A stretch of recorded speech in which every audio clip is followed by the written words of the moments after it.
मेरी कविता के बारे में, मेरे लिखने की इस बीमारी के बारे में आज से पहले मैंने कभी सोचा ही नहीं था। आज अब अचानक मैंने मेरे सामने मेरे कविता की निर्मिति का प्रवास अंतर्मन में देख लिया। उस अनोखे अद्भुत अनुभवों को लेकर मेरे नए कविता ने जन्म लिया। आज सुनते हैं मेरी कविता। मेरी कविता सिर्फ गुनगुनाने का गाना नहीं है, जीवन के सुख दुखों से भरी अनुभूतियों की वो मेरी ही परछाई है। मेरी कविता सिर्फ गुनगुनाने का गाना नहीं है, जीवन के सुख दुखों से भरी अनुभूतियों की वो मेरी ही परछाई है। जहाँ ईश्वर की आराधना गूंजती है और नश्वरता के भाव भी झलकते हैं। जहाँ ईश्वर की आराधना गूंजती है, जहाँ ईश्वर की आराधना गूंजती है और कभी नश्वरता के भाव भी झलकाते हैं। जहाँ एक पल में हंसी की बौछारें तो अगले पल में गम की नदियाँ बहती है। जहाँ ईश्वर की आराधना गूंजती है, जहाँ ईश्वर की आराधना गूंजती है और कभी नश्वरता के भाव भी झलकाते हैं। जहाँ एक पल में हंसी की बौछारें तो अगले पल में गम की नदियाँ भी बहती है। मेरे जिंदगी के हर मुकाम की तस्वीरें जहाँ जमा होती है, हर एक स्वरों की भाव विभोर समा यहाँ बांधी जाती है। मेरे जिंदगी के हर मुकाम की तस्वीरें जहाँ जमा होती है, हर एक स्वरों की भाव विभोर समा यहाँ बांधी जाती है। हर क्षणों का हिसाब किताब अपने आप ही मेरे मन, हर क्षणों का हिसाब किताब अपने आप ही मेरा मन कहीं लिख देता है। हर क्षणों का हिसाब किताब अपने आप ही मेरा मन कहीं लिख देता है। मुझे पता तक नहीं था, वही पन्नों को ही दुनिया वाली मेरी कविता कहते हैं। हर क्षणों का हिसाब किताब अपने आप ही मेरा मन कहीं लिख देता है। मुझे पता तक नहीं था, वही पन्नों को ही दुनिया वाले मेरी कविता कहते हैं। कहीं दूर जब आसमां में मुझे कहीं अमूर्तता से सजे चित्र दिखाई देते हैं, कहीं दूर जब आसमां में मुझे कहीं अमूर्तता से सजे चित्र दिखाई देते हैं, तुरंत मेरा मन उस अमूर्तता को शब्दों में बांध लेता है।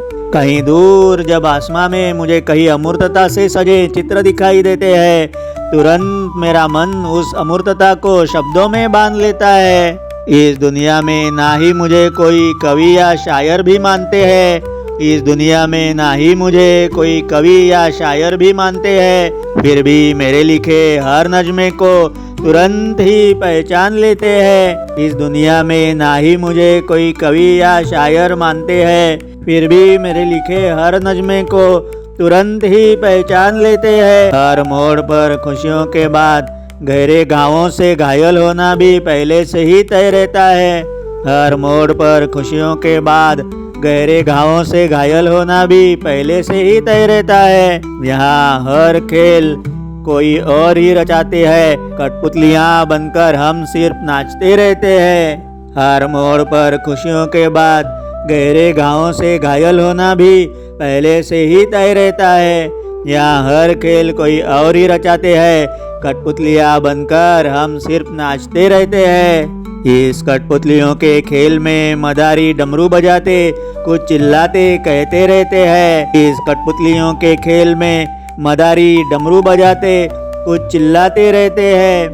इस कठपुतलियों के खेल में मदारी डमरू बजाते कुछ चिल्लाते कहते हैं। उनके वो शब्दहीन भावों ही मेरे शब्दों में कविता बनकर प्रकटते हैं। इस कठपुतलियों के खेल में मदारी डमरू बजाते कुछ चिल्लाते कहते हैं। उनके वो शब्दहीन भावों ही मेरे शब्दों में कविता बनकर प्रकटते हैं।